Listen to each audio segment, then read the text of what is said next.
Pada kesempatan ini, saya ingin membahas satu hal yang jamak terjadi dalam kebudayaan Manggarai, apa yang disebut dengan kumpul kope. Kalau diterjemahkan dalam bahasa Indonesia, disebut kumpul parang.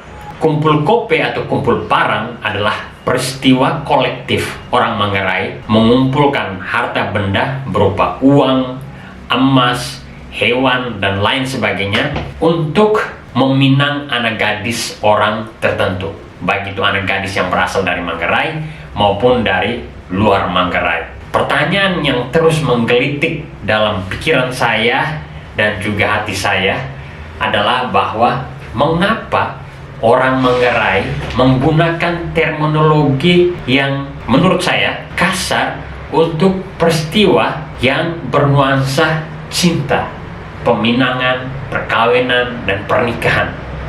Mengapa parang yang dipilih untuk mengasosiasikan dengan peristiwa yang bernuansa cinta, perkawinan, dan pertunanganan? Mengapa tidak menggunakan istilah yang lain? Ini yang merupakan hal yang aneh dalam kacamata saya sebagai orang non-Manggarai. Dalam masyarakat yang bukan masyarakat Manggarai, misalnya masyarakat Kalimantan, mereka punya peristiwa yang sama, peristiwa kultural yang sama, yakni upaya untuk mengumpulkan dana pertunanganan atau perkawinan yang melibatkan masyarakat secara kolektif, baik itu masyarakat keluarga maupun masyarakat kampung atau desa tertentu di Kalimantan. Dan mereka menggunakan kurang lebih dua istilah. Yang pertama, arisan band. Yang kedua, arisan muda-mudi. Arisan band artinya bahwa arisan yang dimaksud, pengumpulan uang dalam bentuk arisan, itu untuk mengundang band ketika dalam perhelatan perkawinan atau pernikahan. Arisan muda-mudi artinya mayoritas yang mengikuti arisan dalam rangka persiapan pertunangan dan perkawinan adalah muda-mudi. Lalu masyarakat yang lain, misalnya masyarakat saya di Nagekeo, menggunakan istilah kumpul keluarga. Artinya orang-orang yang dipanggil untuk mengumpulkan harta benda berupa uang, hewan, barang tertentu, dan lain sebagainya, itu adalah orang-orang yang dianggap sebagai keluarga. Baik itu keluarga dekat, keluarga kandung, keluarga jauh, atau sahabat kenalan yang dianggap sudah seperti keluarga. Orang-orang ini diundang untuk mengumpulkan harta benda dalam rangka mendukung anak tertentu, anggota tertentu, dari keluarga tertentu, dari kampung tertentu, dari suku tertentu, untuk meminang anak gadis orang lain di tempat yang sama atau di tempat yang lain. Dan orang Nagekeo menyebutnya sebagai arisan keluarga. Terminologi arisan keluarga, arisan muda-mudi, arisan band, menurut saya jauh lebih bernuansa damai dibandingkan dengan terminologi kumpul kope. Nah, tapi jangan salah bahwa walaupun terminologi kumpul kope bernuansa agak sedikit kasar, keras, garang, tapi setelah saya berpikir kembali, sejatinya terminologi ini yang dibuat oleh orang Manggarai itu sungguh sesuai dengan konteks perkawinan, pertunanganan, percintaan, dan hidup rumah tangga. Menurut saya, orang Manggarai dalam hal ini adalah mereka yang punya kemampuan luar biasa, kemampuan asosiatif untuk hal-hal yang mereka lakukan dengan prediksi atau proyeksi mereka terhadap apa yang akan mereka lihat jauh ke depan. Nah, dan itu saya temukan dalam terminologi kumpul kope.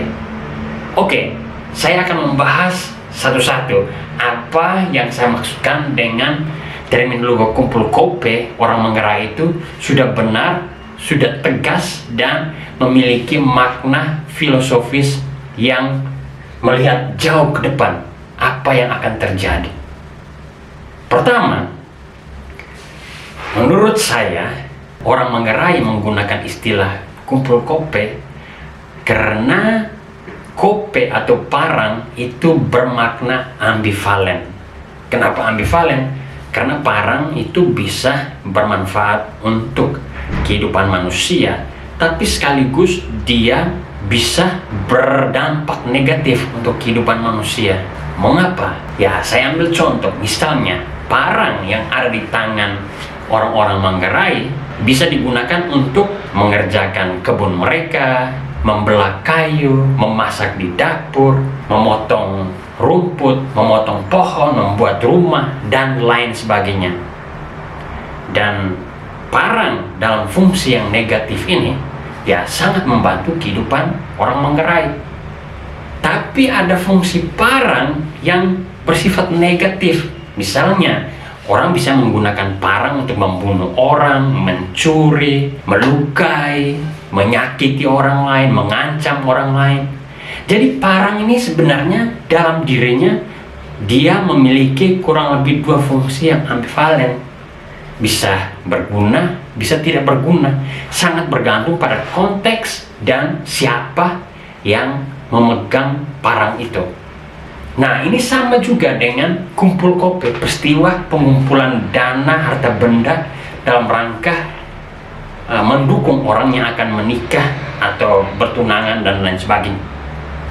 Jadi peristiwa kumpul kope ya bisa berdampak positif kalau aktivitas kumpul kope, pengumpulan harta benda itu dilakukan dengan tulus, ikhlas, dan benar-benar ingin membantu orang yang akan menikah atau bertunangan.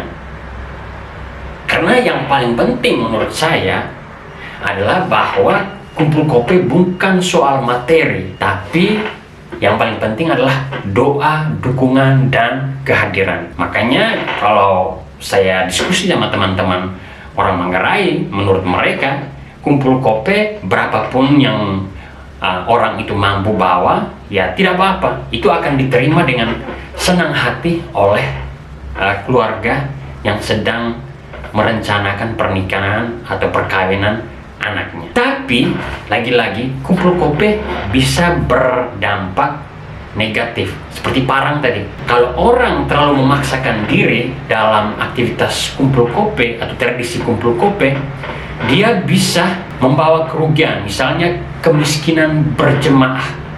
Jadi kumpul kope bisa menciptakan utang berantai atau utang bergenerasi, dan karena itu ya dia merugikan orang Manggarai kalau seandainya aktivitas kumpul kope itu tidak didasarkan pada cinta, persaudaraan, dan kekeluargaan.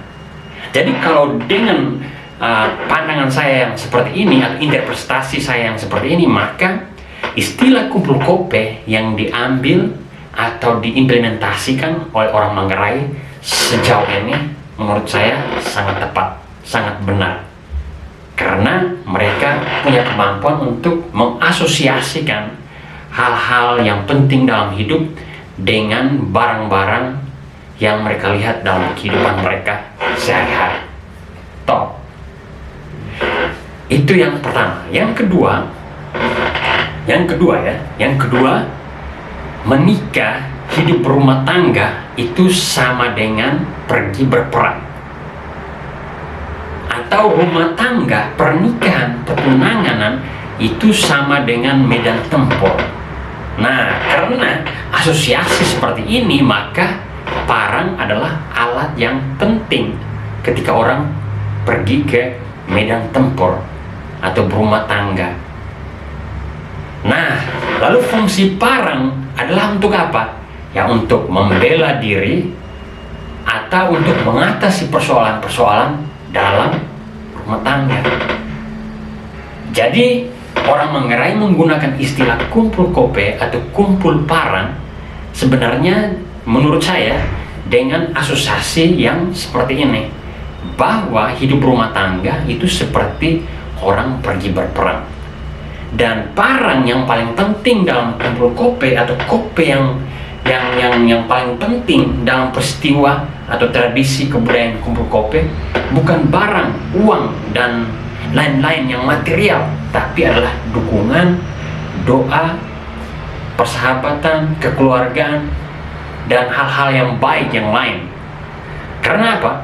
Karena semuanya ini, baik yang barang maupun hal-hal yang bersifat nilai yang tidak kelihatan, seperti kekeluargaan, perdamaian, persatuan, dan lain sebagainya, sangat penting diberikan kepada mereka yang punya keinginan untuk membangun bahtera rumah tangga, yang mana dalam konteks Manggarai mereka harus melalui jalan yang namanya jalan Kumpul Kope.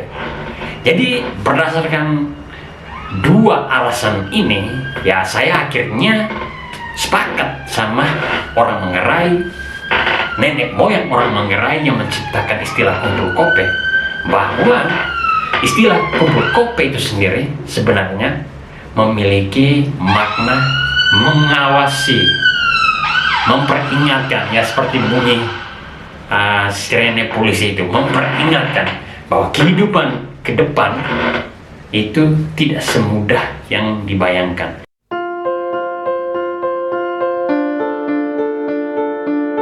Kehidupan rumah tangga ke depan, kehidupan masyarakat ke depan, dia ibarat kope, parang, bisa melukai, bisa mendamaikan, bisa menyatukan, bisa membuat keluarga tercerai-berai. Karena itu orang Manggarai, saya salut kepada Anda. Saya kira itu saja pandangan saya.